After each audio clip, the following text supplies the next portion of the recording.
Olá, estamos iniciando mais um programa Viva Mais, o seu programa de saúde.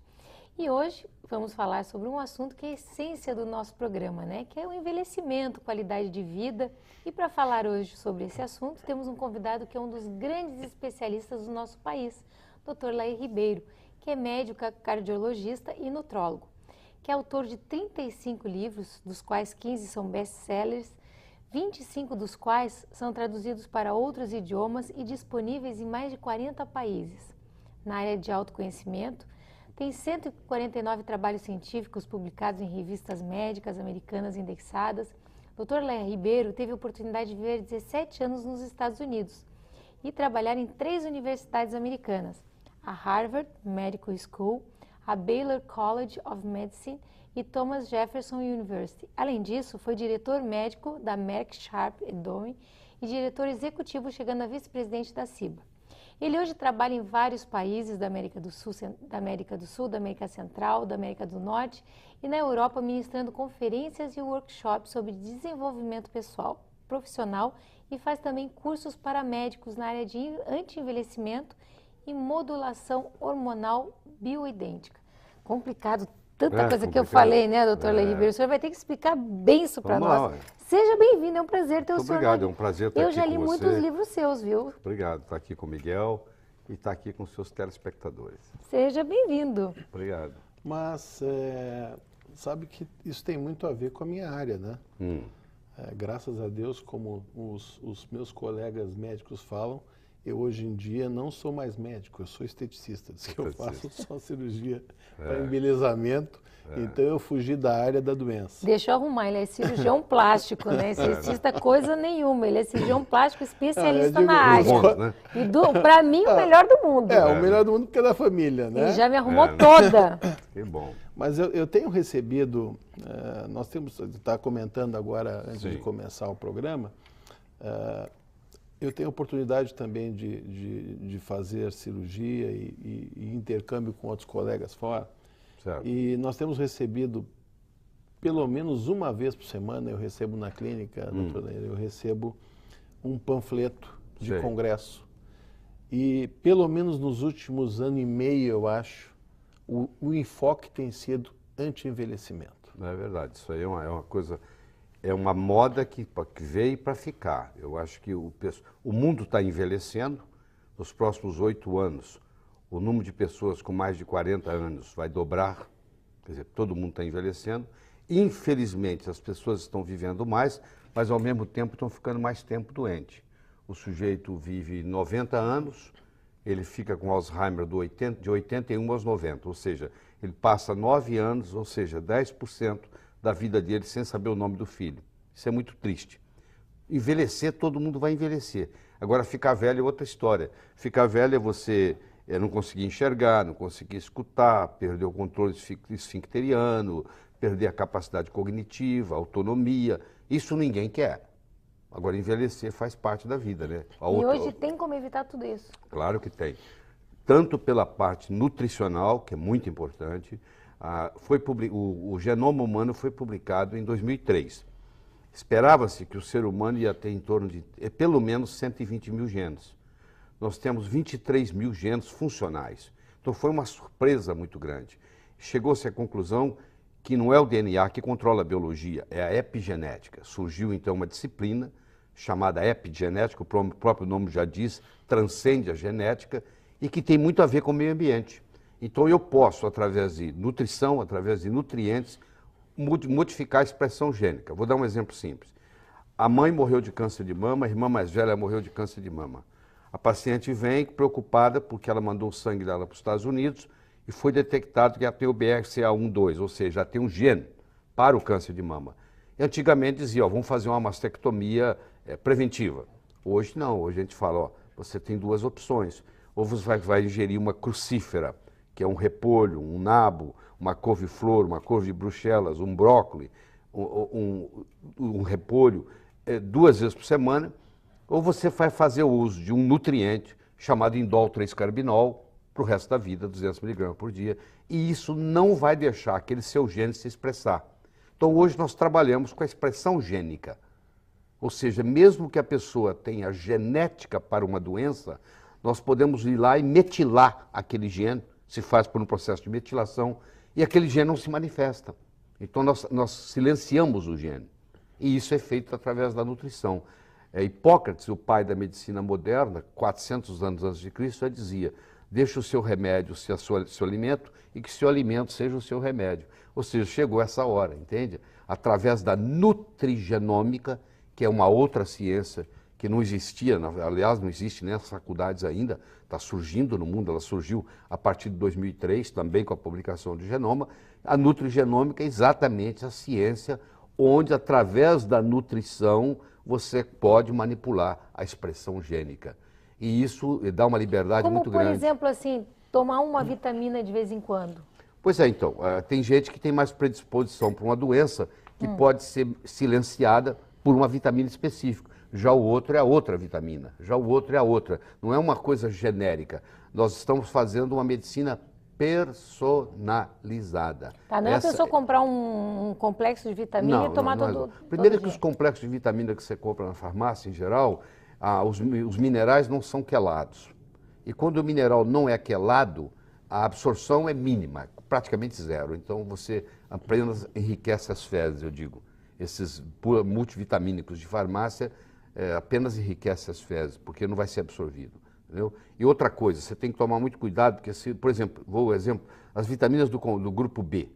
Se você tomar uma e não tomar outra, você cria problemas sérios no seu corpo, porque uma depende da outra, que depende da outra, que depende da outra. Se eu aumento a ingestão de vitamina B12, eu aumento a necessidade de B6, eu aumento a necessidade de P2, eu aumento a necessidade de B9. Então, se eu não tomar as outras juntas, eu acabo me prejudicando. Parece ser uma coisa simples, que a pessoa até pouco tempo não dava valor.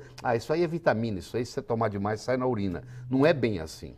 Isso aí tem toda uma ciência por trás disso e você pode sim tratar doenças com micronutrientes, com minerais, com trace elements que a gente chama em inglês, e com vitaminas apropriadas. O paciente que faz, ou a pessoa que faz uma alimentação saudável, ela mesmo assim ela precisa de vitamina? Ela precisa, Miguel, pelo seguinte, vou te explicar. Há 100 anos atrás, se você quisesse atravessar uma rua em Porto Alegre, você não precisava olhar para os lados porque não vinha carro. Hoje, se você atravessar uma avenida dessas movimentadas sem olhar para os lados, você é atropelado. Antigamente, o solo brasileiro era rico. Mas você imagina um sujeito que planta tomate no mesmo terreno 20 anos seguidos. Aí você vai dizer assim, mas aquele tomate é rico em selênio. Ora, se o terreno não tem selênio, a plantinha que está crescendo vai tirar selênio de onde?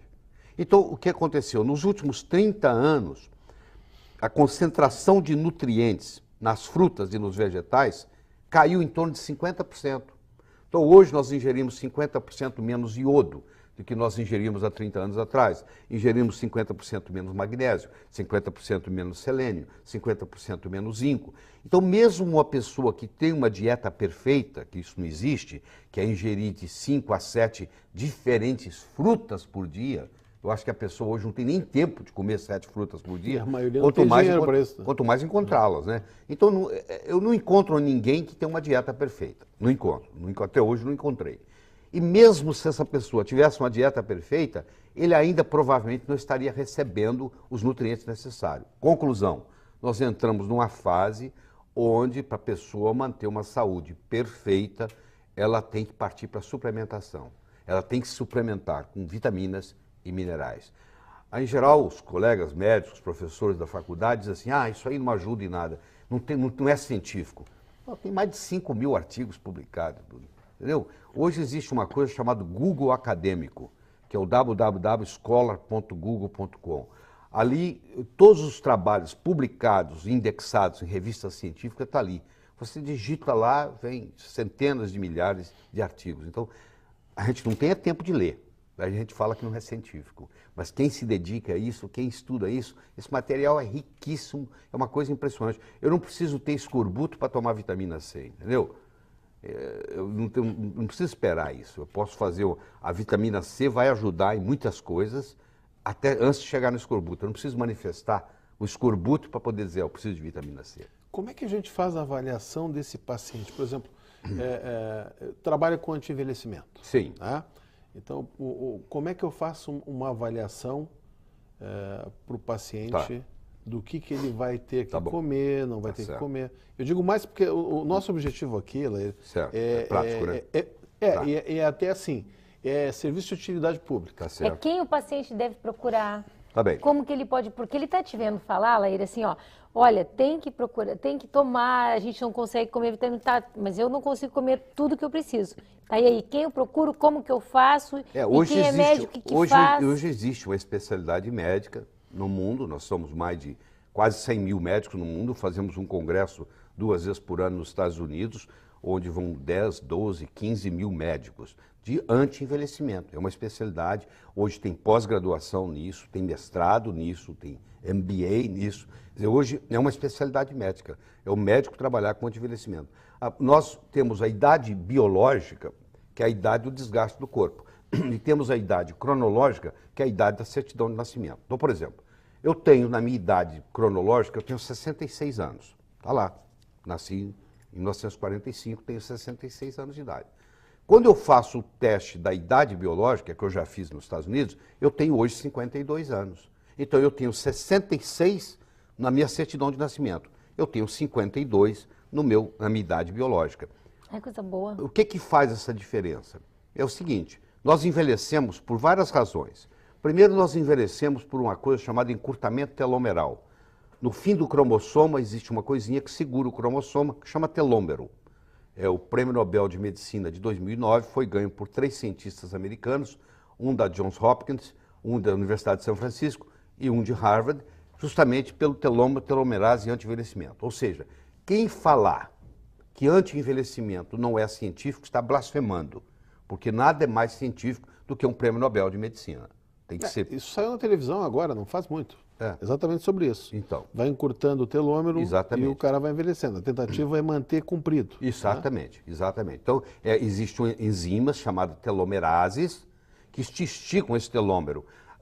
Existe uma substância, existe uma erva chinesa chamada astragalus ou astrágalos, que quando, na época do Império Chinês, quem não fosse da realeza e fosse pego tomando astragalus era condenado à morte. Olha que coisa absurda. Porque sabiam na época já que existe uma substância lá que é um ativador de telomerase. Ou seja, só o imperador, a imperatriz, os parentes poderiam tomar o astragalus porque iam viver mais. Isso é a capacidade de prolongar a longevidade. Você vai ver no seu consultório, os seus representantes de laboratório que vêm lhe visitar, eles vão começar a trazer nos próximos 5 anos análogos de telomerase, que são substâncias que vão ter essa capacidade. Então esse é um mecanismo. O segundo mecanismo de envelhecimento... Sim. Só por curiosidade, qual é a erva que tem esse? Astragalus. Você pode conseguir isso numa farmácia de manipulação. Astragalus 300 miligramas uma vez por dia. Ad infinito. Isso aumenta a longevidade das pessoas. Essa erva é usada na China há mais de 5 mil anos. E só podia tomá-la o pessoal da família do imperador. Senão era condenado à morte, se fosse pego tomando essa erva sem ser da realeza. E o pessoal faz essa manipulação? É confiável? É confiável, não. O Brasil, as farmácias de manipulação do Brasil são muito boas. O Brasil é o país que mais tem farmácia de manipulação no mundo. Nós temos entre 7.500 e 8.000 farmácias de manipulação no Brasil. Astragalos, 300 miligramas 300 miligramas uma vez por dia. Isso já é uma dica boa. Pois é, isso já anotei aqui. Mais um comprimidinho para me acelerar. Isso é para trabalhar com a telomerase. Agora, aliás, você pode fazer isso na farmácia de manipulação, ou eu posso te dar um endereço em Nova York, um telefone que você vai ligar para lá, eles vendem um produto chamado TA65, que é a mesma coisa que eu acabei de te passar, só que custa $70 mil por ano. E é a mesma coisa que eu acabei de lhe passar. Não, vamos deixar o astragalos, melhor que é ficar nessa aí, mais barato. Tá certo. Bom, a outra coisa que faz o envelhecimento são os radicais livres. Não existe vida sem radical livre. Você já deve ter ouvido falar no radical livre. O problema não é o radical livre, o problema é quando o radical livre vai em excesso, forma uma coisa chamada estresse oxidativo. Aí você envelhece mais rápido. Então tudo aquilo que for antioxidante previne o envelhecimento. Então são as vitaminas, são os minerais, principalmente a vitamina A, a vitamina C, a vitamina E, são antioxidantes. Então esse é outro mecanismo. O terceiro mecanismo importante é o processo da glicação. Deixa eu explicar isso e nós vamos ter um intervalo, é isso? Isso. É. Eu explico antes ou explico depois? Não, podemos dar uma pincelada e deixamos isso para o próximo Pois é, bloco. você já viu quando a sua empregada mistura o leite com açúcar e faz o caramelado, aquela caramelização? Pois é, isso acontece dentro do corpo. É quando a proteína do sangue, no caso a hemoglobina, junta com a glicose e carameliza. Isso chama glicação. Quando isso carameliza, aquela hemoglobina agora não carrega o oxigênio tão bem quanto carregava. Ela fica prejudicada. Aí você tem uma hipóxia, você tem uma deficiência de oxigênio no corpo inteiro e você envelhece mais rápido. Ou seja, quem mais come açúcar, mais rápido envelhece. Muito bem, vamos fazer uma Então, pausa olha, pequena. antes da pausa, grande dica. Quem comer açúcar envelhece mais rápido. Muito mais rápido. Cortem o açúcar. É, muito mais rápido.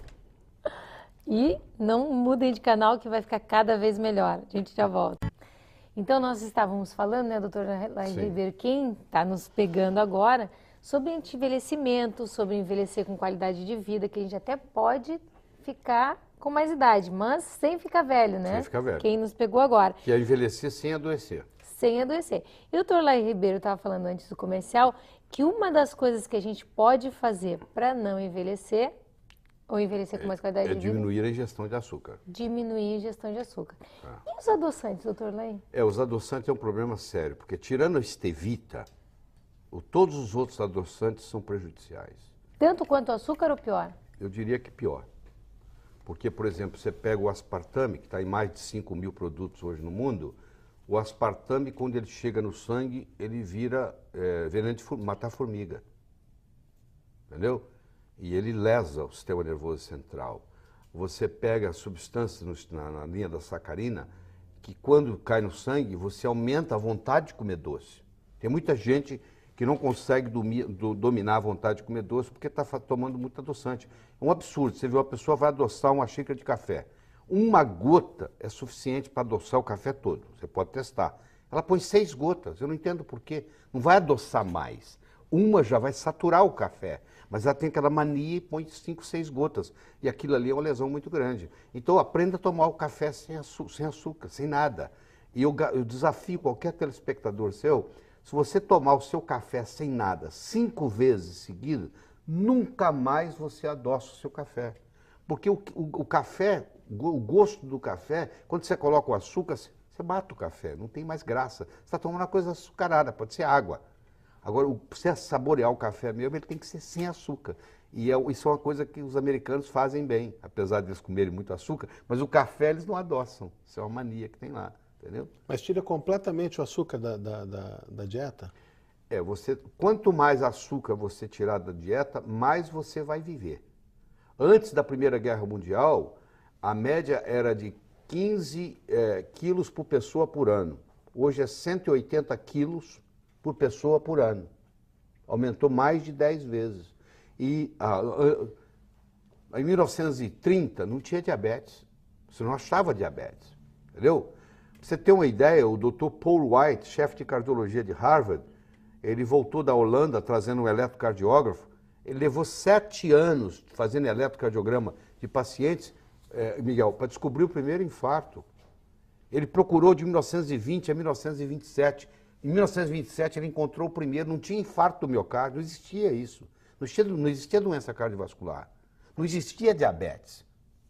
Era 1 em cada 10 mil, 1 em cada 20 mil para achar um diabético. Hoje, um terço da população já tem resistência insulínica. E o culpado é o açúcar. É o lado amargo do açúcar, que eu digo. Então, nós estávamos falando desculpa, Sim. me cortando, mas tinha falado no astragalos. Eu tinha falado da parte da açúcar, telomerase, nos antioxidantes. na glicação, nos antioxidantes. E agora eu gostaria de conversar com você sobre o declínio hormonal. Vê se você concorda. Você vai num oftalmologista, o oftalmologista examina os seus olhos, aí você fala assim, doutor, eu tenho 80 anos, eu queria uma visão de 80 anos. Não. Você fala assim, doutor, eu quero uma visão 20/20. Eu quero o melhor que o senhor puder me dar de visão. O seu pâncreas não está funcionando bem, você vai no endocrinologista, aí o endocrinologista vai te dar o quê? Uma insulina que coloca a sua glicemia abaixo de 100. como uma pessoa de 20 anos. Ué, se o seu testículo não está funcionando bem, porque você envelheceu, você tem que ir no médico, o que você tem que fazer? O médico vai colocar o seu testículo de uma forma que ele tenha 30 anos de idade. Se uma mulher envelheceu os ovários e ela não produz mais estrogênio, ela não produz mais progesterona, ela também quer um ovário jovem. Então, mas como é que o cara pode ter 50 anos e ter um nível de testosterona de uma pessoa de 25, 30? Aí o cara que vai tratar do olho, ele não quer um olho de 25, 30? O cara que vai tratar do pâncreas, ele não quer uma insulina de 25, 30? O cara que vai tratar da tireoide, ele não quer uma tireoide funcionando como se tivesse 25, 30? Por que não o testículo? Por que não o ovário?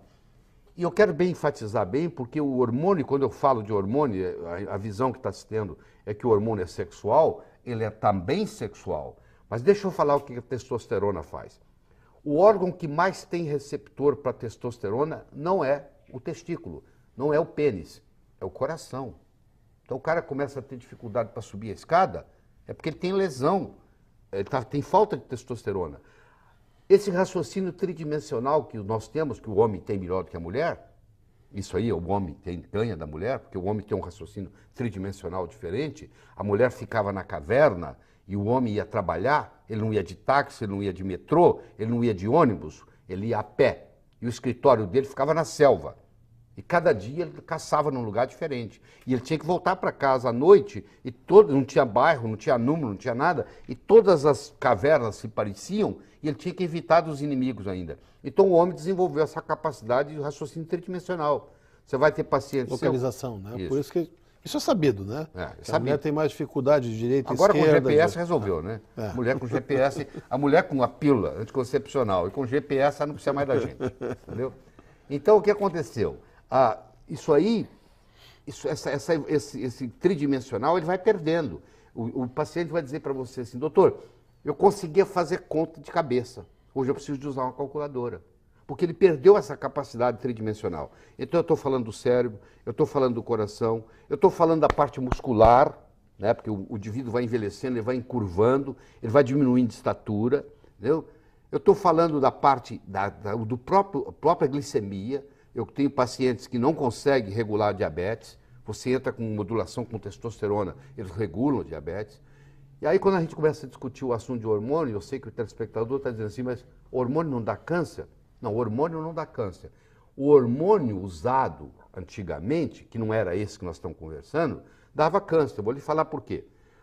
O hormônio que mais vendia nas farmácias, e vende até hoje, por incrível que pareça, é xixi de égua prenhe. Você pega a égua grávida, a égua prenhe, dá diurético para ela, dá furosemide, ela urina o dia inteiro, eles põem mil éguas numa baia, pegam aquela urina, deixam evaporar, pega aquele cristal e faz um remédio que é vendido na farmácia para a mulher tomar na menopausa. Só que aquilo ali tem 11 metabólitos que não pertencem ao corpo humano. Então aquele remédio, na realidade, é uma urinoterapia de égua. Serve para cavalo, não serve para o ser humano. Então o que foi feito? Aquilo era feito para a mulher melhorava a sintomatologia, o fogacho, aquelas ondas de calor que ela tem na menopausa, a sintomatologia melhorava. Mas ela pagava um preço enorme. Ela tinha câncer de ovário, ela tinha câncer de útero, ela tinha câncer de mama. Aí foram feitos os estudos e disseram, isso tem que parar com isso. Isso é um absurdo. E é um absurdo. Aí muitos médicos ainda têm na cabeça que o hormônio bioidêntico, que é o que é usado hoje, que não se vende na farmácia, tem que fazer na farmácia manipulação. Por que tem que fazer na farmácia manipulação? Porque não se pode, Miguel, patentear nada que a natureza faça. Você não pode patentear oxigênio, você não pode patentear zinco, você não pode patentear progesterona. A indústria farmacêutica tem que trabalhar com patentes. Você imagina uma indústria farmacêutica multinacional, abre um mercado absurdo, gasta milhões de dólares com uma substância que não é patenteada. Amanhã tem 800 no vácuo dela fazendo a mesma coisa. Então elas precisam de patente. Então o que ela faz? Elas pegam o hormônio bioidêntico, modificam a molécula dele, põe um radical e agora pode patentear. Só que essa chave agora não entra naquela fechadura do jeito que deveria. Quando você tem uma chave que não pertence a uma fechadura, você pode até conseguir abrir a porta, mas você vai estragar tanto a chave quanto a fechadura, não é verdade? Às vezes fica até presa lá. É o que acontece com esses hormônios. Eles ficam presos nos receptores. Agora, a modulação hormonal bioidêntica, que é uma coisa relativamente recente no uso clínico e que tem muitos estudos científicos disponíveis, é uma coisa que a gente não aprendeu na faculdade de medicina. Então, quando eu falo com médicos sobre modulação hormonal bioidêntica, ele fala, o que é isso? Eu não aprendi isso na faculdade. Nem aprendeu, nem vai aprender, porque vai levar muitos anos. Aquele professor que está dando aula lá, ele tem que morrer, o substituto dele tem que vir com essa nova visão, porque o melhor jeito de você quebrar um paradigma é alguém morrer. Porque enquanto aquele cara está dando aula naquela estrutura antiga dele, que ele faz há 20 anos, 30 anos, aquela aula de farmacologia, que ele sempre deu a mesma aula, é difícil você mudar a cabeça daquele estudante. Então, um médico vem e faz um curso de 2 dias comigo, ele leva um choque de conhecimento, porque eu mostro para ele que aquilo está tudo obsoleto. E quando você faz a modulação hormonal bioidêntica, é uma coisa impressionante.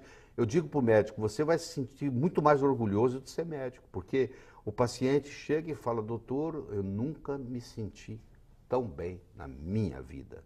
E aquele paciente começa a falar para os amigos, e você começa, todo indivíduo que trabalha, todo médico começa a trabalhar com modulação hormonal bioidêntica, a clientela aumenta substancialmente, porque um começa a indicar para o outro, indicar para o outro, indicar para o outro. Então nós estamos fazendo um trabalho, há 10 anos atrás eu escrevi um livro, A Verdade sobre Reposição Hormonal, eu comecei a divulgá-lo pelo Brasil afora, minha esposa viajava comigo na época, hoje ela só faz viagens internacionais, mas ela viajava domesticamente também, e ela falou para mim, Laíra, eu se eu fosse você, parava de divulgar isso, porque os seus colegas não estão preparados para escutar isso. E eu parei, eu segui a orientação dela. E há 3 anos atrás eu voltei, agora já está mais preparado, então eu vou fazendo um trabalho de educação, nós vamos estar aqui sábado e domingo, treinando no Sojipa, 200 médicos, eles chegam lá às 9 horas da manhã no sábado, saem às 18 horas, tem várias especialidades diferentes e vamos estar discutindo tudo isso, como é que é o processo de envelhecimento, o que pode ser feito, como é que pode modificar.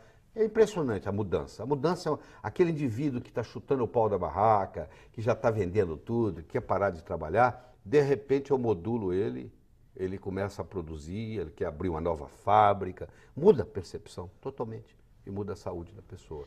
Então eu digo, o grande segredo da vida é você morrer jovem o mais tarde possível. A analogia que eu faço, Ana Paula, é de uma lâmpada. Uma lâmpada, segundo antes de queimar, ela está brilhando em toda a sua magnitude. Esse negócio de ficar 25 anos doente para depois morrer, isso é muito triste. O ideal é você estar trabalhando, se produzindo, sendo feliz até a véspera da sua morte. Ah, com certeza. Essa Acho que é o que medicação, assusta todo mundo, né? Ficar velho e doente. esses hormônios bioidênticos, eles são sempre manipulados? Eles são, infelizmente, até agora, eles são sempre manipulados. Porque a indústria farmacêutica, como ele não pode ser patenteado, porque ele é bioidêntico, ele é igual ao que o corpo faz, e como é impossível você obter uma patente de algo que a natureza fabrica, então a natureza fabrica progesterona, a natureza fabrica testosterona, a natureza fabrica estradiol. Então o que a indústria farmacêutica faz? Ela pega o estradiol, a progesterona, a testosterona e muda. Pega a testosterona, faz o metiltestosterona. Esse causa câncer hepático, esse causa câncer de testículo. Aí você fala assim, a testosterona é perigoso. É perigoso se você usar a não bioidêntica, que é a metiltestosterona. Isso é veneno. Isso eu não estou aconselhando. Aquelas bombas que o pessoal toma nas academias, aqueles anabolizantes, aquilo tudo não tem nada de bioidêntico lá, nenhum deles. Eu não estou recomendando nada daquilo. Sou totalmente contra aquilo. Quem faz uso daquilo, Miguel, paga um preço a longo prazo, entendeu? Ele pode se sentir bem na hora, aquilo ali é sintomático, mas ele vai pagar, ele vai ficar impotente, ele vai ter atrofia testicular, ele vai ter hepatopatia, o fígado dele vai crescer, ele pode ter um câncer de fígado, ele pode ter um câncer de testículo, ele vai pagar um preço por isso. Não é isso que eu estou conversando. Eu estou conversando em pegar um indivíduo que está com 50 anos de idade, que a testosterona está baixa, e aí nós fazemos a modulação, ele volta a ter uma testosterona de 30 anos, aí ele sente uma diferença enorme no corpo, o raciocínio melhora, a capacidade cognitiva, a coordenação motora, a acuidade visual, a acuidade auditiva, tudo modifica. Desculpa a falta de conhecimento na área, tá? Pois não, fique à vontade. Nós tivemos juntos até num congresso, estava comentando, em Campos do Jordão, né? Em que eu vi um colega o Paulo, a gente está falando sobre isso, e eu vi uns casos dele, eu assisti, na verdade, 1 ou 2 palestras só. Certo. E eu vi resultados muito bons. Muito bons, esse fascinante. Muito bons. Todo paciente que faz uso de modulação hormonal bioidêntica bem feita, o resultado é surpreendente. Ele completava, deixa eu puxar um pouquinho a brasa para o meu assadinho aqui, porque ele fazia a reposição, fazia um acompanhamento nutricional. Sim. E no finalzinho, eventualmente, se sobrasse uma gordurinha localizada, tal, fazia mas isso é que é o bacana. o complemento. Claro, Tá? é a combinação, é você cuidar do motor e da lataria. Claro, porque uma hora a gente obrigatoriamente vai ter que passar pela chapeação e pintura. Claro, né? isso aí, mas o bacana é quando você combina as duas coisas. Quer dizer, você combina a parte in-out, né? A parte que vem de dentro, a parte que vem de fora. Esses hormônios bioidênticos, eles são fáceis, desculpa perguntar de novo, mas eles são fáceis de se conseguir em farmácia de manipulação? Sim, agora, não é qualquer farmácia de manipulação. Se você perguntar para o farmacêutico assim, você trabalha com hormônio bioidêntico, o farmacêutico pergunta assim, o que é? Pronto, você já sabe que ele não trabalha. Existe uma minoria de farmácias, eu diria que umas 1.000 farmácias no Brasil, das 8.000 existentes, que trabalham com hormônio bioidêntico. Os hormônios bioidênticos são comprados, tem importadores, são vendidos para as farmácias manipulam. São geralmente feitos transdérmico. Então o que você faz? Você coloca em geral 1 cc de creme em uma área do corpo que não tenha cabelo. Eu sou um Tony Ramos da vida, então eu tenho que passar na testa, porque não tem cabelo. Porque, por exemplo, a testosterona você não pode passar onde tem cabelo. Porque se o folículo piloso, na base dele, ele tem uma coisa chamada 5-alfa-redutase, que transforma a testosterona em DHT, em dihidrotestosterona. Isso não é bom. Então nós temos que fazer uma área que não tenha cabelo. Então uma área boa para o homem é a testa. A outra área boa para o homem é o pênis, o próprio pênis. Passa no próprio pênis, entendeu? Então eu uso a testa, que é uma área muito boa. Quer dizer, em Porto Alegre nós temos possibilidade de farmácias que trabalham. Claro, com todo, igualzinho se faz nos Estados Unidos, sem ficar devendo nada para ninguém. Só para a gente terminar e ir, infelizmente, para o último bloco, que eu acho que isso é uma coisa, como eu disse, eu recebo assim inúmeros panfletos de anti-envelhecimento. Os congressos hoje em dia, basicamente, são anti-envelhecimento. Não tem dúvida. Qual é o especialista que trabalha com isso? Quer dizer, quem está assistindo? A Ana tinha feito a pergunta, quem é que eu procuro? Você tem que procurar pode ser ou é um endocrinologista, muitas vezes é um ginecologista obstetra, que entrou na área de anti-envelhecimento. O cara que já tinha um certo conhecimento de hormônio, ele se adapta a isso mais fácil. Então, é o endocrinologista, é o geriatra, é o urologista obstetra, que entra nessa área e começa a fazer isso, entendeu? E deixa de ser só ginecologista obstetra. Pena que a gente não tem tempo aqui de conversar, mas se for o caso, a gente podia entrar na área da menopausa, tensão pré-menstrual. Vamos ver se a gente consegue falar no próximo bloco um pouquinho. Isso. Tá bom, vamos falar. Tá certo. Nós já retornamos. Anti-envelhecimento. Quem não gostaria de deixar de envelhecer? Como eu já falei nos outros blocos anteriores, eu devo receber pelo menos um panfleto de congressos internacionais toda semana e e-mails toda semana sobre anti-envelhecimento. Se discute muito reposição hormonal, e a gente estava falando sobre isso, né? E reposição hormonal na menopausa. Pois é, então, hoje a mulher, com o advento da pílula anticoncepcional, uma mulher que está tomando pílula, ela tem uma menopausa programada. Ela está em menopausa, ela não sabe disso. A mulher que está tomando pílula está menopausada. Ela pode até menstruar, mas você sabe, ela não ovula mais. Porque ele chama anovulatório. Ele não deixa ovular. Se ele não deixa ovular, ele não deixa produzir o corpo lúteo, não deixa produzir progesterona. Progesterona, a palavra progesterona do latim é progestare, é em favor da gestação. Uma mulher que não tem progesterona, ela não engravida. A maioria das inseminações artificiais são desnecessárias. Ela só tem que ir para um médico que tem o conhecimento de fazer a modulação com progesterona. Os médicos vêm, eu ensino eles. Eu recebi um e-mail, por exemplo, semana passada, de uma médica no Rio, falou, doutor Lair, 6 meses que eu fiz seu curso. A 7ª mulher que engravida no meu consultório que não engravidava. Porque é só começar a fazer modulação com progesterona. Uma mulher que está tomando anticoncepcional, ela para de produzir os hormônios. Ela entra em menopausa programada. Quando ela para de tomar um anticoncepcional, Paulo, ela agora não consegue engravidar mais. Você vê que paradoxo. Hoje, uma mulher de classe média alta, ela faz uso de anticoncepcional, quando ela quer engravidar, tem que fazer tratamento de fertilização. Ela não consegue engravidar mais, porque o ovário dela atrofiou. Tá? E as mulheres começam a parar de ovular com 35 anos de idade, ela começa a falhar a ovulação. E aos 45, entre 45 e 50, elas entram na chamada menopausa, elas param de menstruar. Então aí tem uma série de problemas. O problema maior delas é, por exemplo, a osteoporose, que começa lá nos 30 anos de idade. A osteoporose não é uma doença que surgiu aos 60 anos, ela surgiu aos 30, porque ela começou a ter deficiência de progesterona. A progesterona estimula o osteoblasto a formar osso. Como ela não tem progesterona, ela não estimula o osso vai virando osteopenia, vai gastando e vem a osteoporose lá no final. Antigamente você ia no médico e falava assim, ó, você tem osteoporose, não podemos fazer nada. Hoje eu digo, não, você vai fazer uso de progesterona e nós vamos reverter a sua osteoporose. Então nós podemos regredir uma osteoporose para osteopenia e curar. Isso, falar que a osteoporose não tem cura, isso é obsoleto. Hoje nós podemos trazer isso de volta. Então, por que a mulher faz modulação hormonal na menopausa? Ela faz para fazer prevenção de infarto do miocárdio. Você sabe que as mulheres, antes da menopausa, têm muito menos infarto do que o homem. Depois da menopausa, elas se igualam ou até passam na frente. Mas o que protege a mulher? Os hormônios femininos. Eles protegem a mulher contra o infarto. Não protegem o homem. Porque com essa ideia de que o hormônio feminino protege a mulher contra o infarto, um médico teve a brilhante ideia de começar a dar hormônio feminino para homem. E eles começaram a ter mais infarto. Quer dizer, o estrogênio protege a mulher contra o infarto. O estrogênio protege a mulher contra o Alzheimer. O estrogênio protege a mulher contra a deficiência de cognição, o problema de memória, por exemplo, que a mulher começa a ter.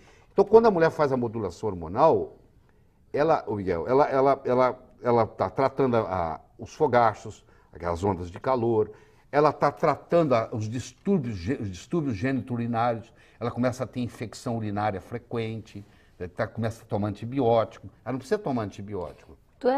Laí, tu é a favor de toda mulher fazer reposição hormonal? Eu diria que é difícil você encontrar hoje uma mulher que tem os hormônios normais. É praticamente impossível. Eu diria que nos últimos 5 anos eu não vi uma. Porque no 21º dia do ciclo menstrual, o nível de progesterona na mulher tem que ser 200 vezes maior que o nível de estrogênio.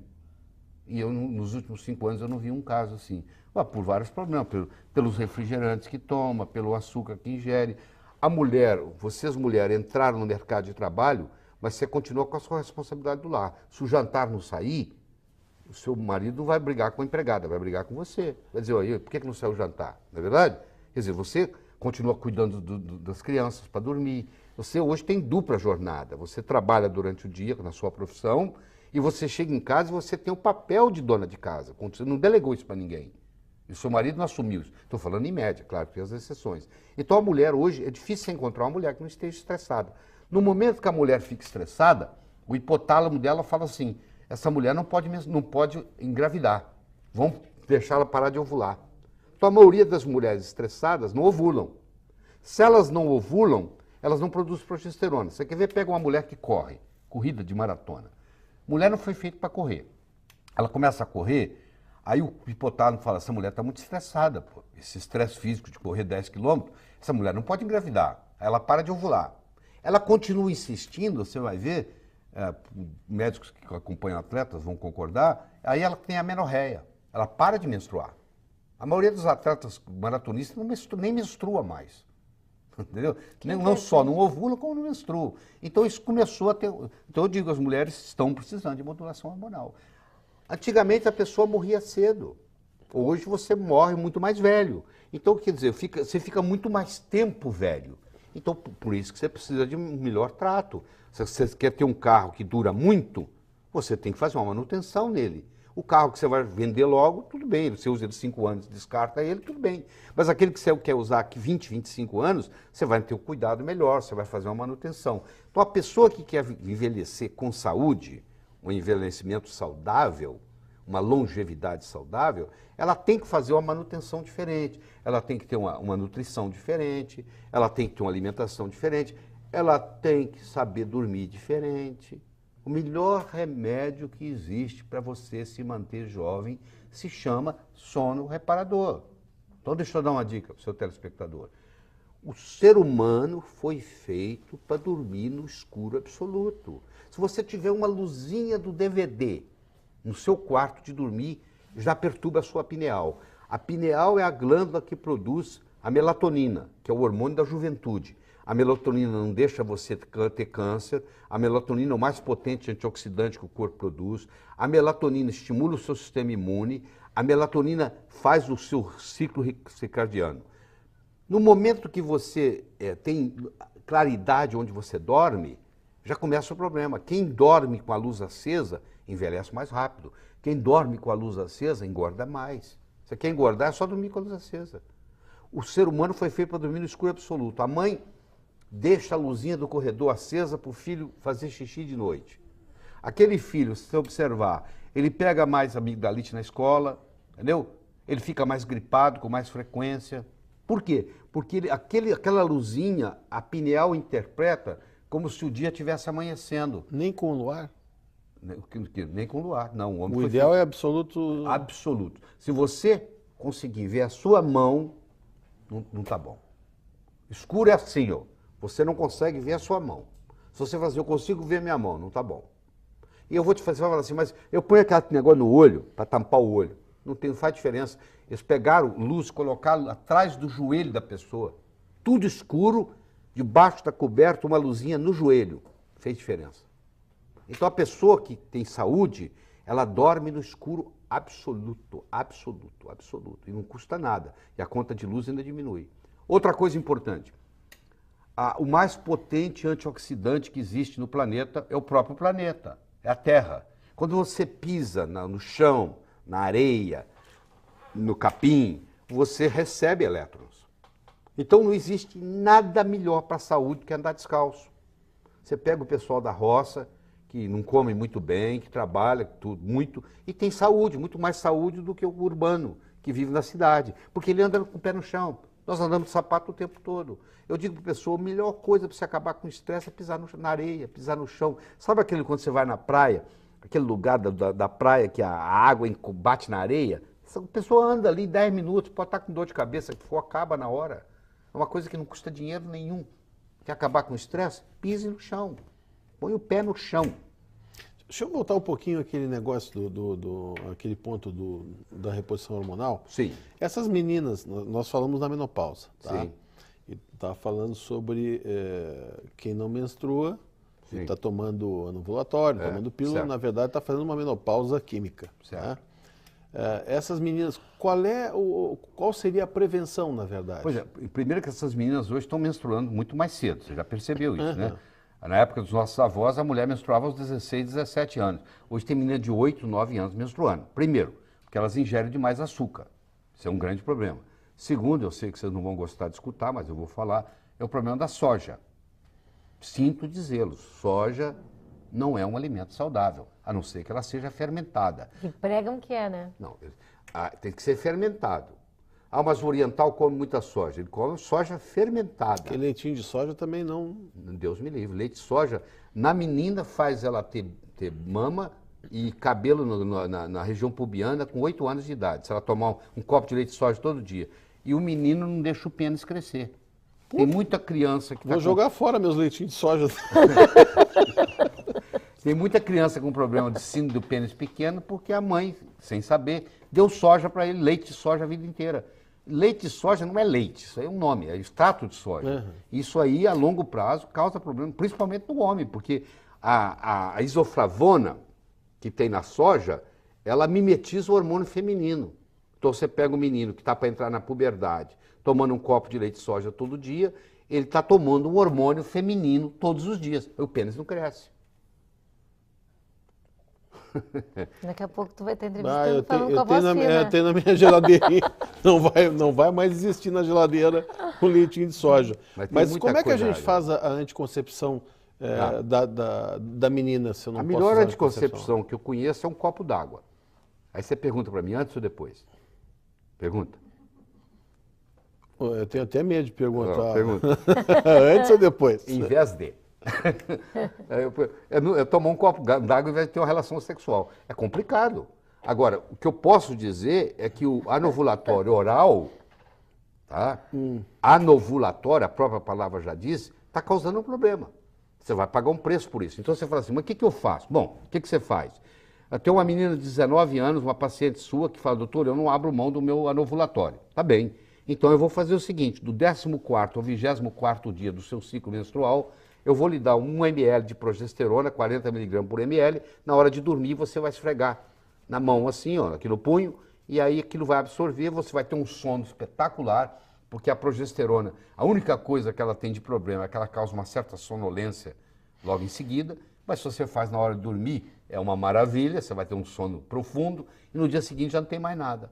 Então, aquela mulher que vai fazer anticoncepcional durante muito tempo, eu posso minimizar, não estou dizendo que eu estou abolindo, mas eu minimizo os efeitos colaterais daquele anovulatório, fazendo uma modulação hormonal. Isso custa, só para você ter uma ideia de preço, vai ficar mais ou menos uns R$20 por mês. Por quê? Porque ela vai fazer um tubinho de 30 ml e ela só vai usar 10 ml. Cada tubinho daquele vai dar para 3 meses. Um tubinho de 10 ml, de 30 ml, custa mais ou menos R$60 de progesterona numa farmácia de manipulação. Como aquilo vai dar para 3 meses, porque ela só usa do 14º ao 24º dia, aquilo vai custar para uma pessoa em torno de R$20 por mês. Bom, um cafezinho que você toma na esquina é mais que isso. Tá, mas assim, ó, mulher que não entrou na menopausa ainda. Então, ela só não entrou na menopausa, mas ela também não está, o ciclo menstrual dela não está regular. Tá. Ela tem tensão pré-menstrual. Uma mulher que tem tensão pré-menstrual, e muitos divórcios aconteceram por causa disso, você sabe disso, ela tem deficiência de progesterona. Também é caso de usar progesterona, passar no pulsozinho, isso, tem que procurar. Do 14º ao 24º dia. Isso aí faz uma melhora absurda. A mulher com endometriose melhora com progesterona, aquela que a dor se acentua no período da menstruação, entendeu? Quais são as contraindicações da reposição hormonal, né? Se você, estou falando de modulação hormonal bioidêntica. Isso. Se você dá estrogênio demais, mesmo sendo bioidêntico, o estrogênio é proliferativo, ele estimula. Então, se você pegar uma pessoa com propensão a câncer de mama, fizer estrogênio sem fazer progesterona, aí essa pessoa pode ter risco de vir a ter câncer. Agora, se o médico entende disso e ele faz o estrogênio em baixas doses e faz a progesterona, que é contrabalança, não existe risco nenhum. Em outras palavras, se você tem um médico que entende a ação hormonal bioidêntica, o risco é praticamente zero. No homem? No homem, pois é. Um exemplo feminino. Tá? No homem é o seguinte, existe um mito, só um mito, de que testosterona causa câncer de próstata. Eu diria o seguinte, testosterona trata câncer de próstata. Não é um menino com 18 anos que está com testosterona de 2000 que tem câncer de próstata. É o velhinho que está com a testosterona baixa. É o contrário. Câncer de próstata ocorre em pessoa que tem testosterona baixa. Mas lá atrás, em 1941, Huggins ganhou o Prêmio Nobel de Medicina mostrando que testosterona causava câncer de próstata, usando a fosfatase ácida, que hoje é abolida. O parâmetro que ele usou para dizer que causava não vale nada, não tem nenhuma correlação. Então hoje a tendência mundial na urologia é dizer o seguinte, que testosterona não causa câncer de próstata. Testosterona previne câncer de próstata. E você está conversando com uma pessoa que eu uso testosterona em mim mesmo há 14 anos, desde quando eu tinha 52 anos de idade. Desde que faz o quê? Uma avaliação você faz clínica? Ele faz um pedido laboratorial para ver se você tem deficiência de testosterona, ele mede o seu PSA, se o PSA estiver acima de 2,5, ele faz o toque retal, se o PSA seu é baixíssimo, não tem nada que preocupar. Faz isso por segurança do médico, porque é o seguinte, porque pode ser que amanhã fale, foi isso que causou. Então aqui, eu já estava, o senhor já tinha. Porque às vezes o cara pode chegar no consultório sem saber, porque o câncer de próstata não é a mesma coisa que a hiperplasia prostática benigna. Uma doença não vira outra. Estou com medo da minha hiperplasia prostática benigna virar câncer. Isso não existe. Tanto é que o lugar onde ocorre na próstata é diferente. A hiperplasia prostática benigna ocorre no centro da próstata e o câncer ocorre na periferia. O câncer, ele é assintomático. Ele só se manifesta quando ele já está muito grande. Então, se você começa a ter muito sintoma, provavelmente tem nada a ver com câncer. É porque a uretra está sendo obstruída pela hiperplasia prostática. Aí você tem dificuldade para urinar, aquela história toda. Então, é o contrário. Então, isso aí também é uma história que é um mito. É um mito. O assunto, na verdade, é um assunto que acho que encanta todo mundo. Você sabe Como que... cirurgião plástico, eu não posso te dizer que é um dos calcanhares de Aquiles do cirurgião plástico, né? Que a gente adoraria poder associar as duas coisas. Mas é isso que né? deve ser feito. Deixa eu te falar, há 20 anos que eu falo o que eu vou falar aqui agora. Se você me trouxer algum trabalho científico mostrando que o ovo aumenta colesterol, eu rasgo meu diploma de medicina. Eu falo isso há 20 anos. Bom, graças a Deus, pelo menos o ovinho eu posso comer. Meu leitinho de soja tu já tirou. Mas o ovo... O açúcar a gente O açúcar foi eu como uma embora. média de 5 a 6 ovos por dia. Já comi hoje 4. Entendeu? Isso o ovo é o alimento mais perfeito que tem no mundo, chama-se leite materno. O segundo alimento mais perfeito chama-se ovo. Tudo que a vida precisa está num ovo. Tanto é que dali vai sair um pintinho. À medida que você envelhece, você precisa mais de ovo ainda, porque o amarelo do ovo é a luteína e a zeaxantina, que não deixam você ter problema de vista. Eu não uso lente, não tenho nada.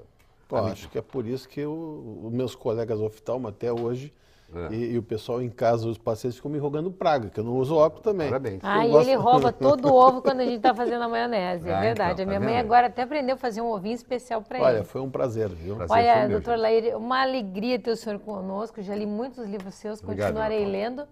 E você não nos abandone. Entre no nosso site www.programavivamais.com.br. Lá você tem todos os outros programas que já passaram. E esse você pode assistir quantas vezes quiser, né? Claro que vai ficar muitas dúvidas. E esteja conosco no próximo sábado. A gente vai estar com você aqui também. Até mais.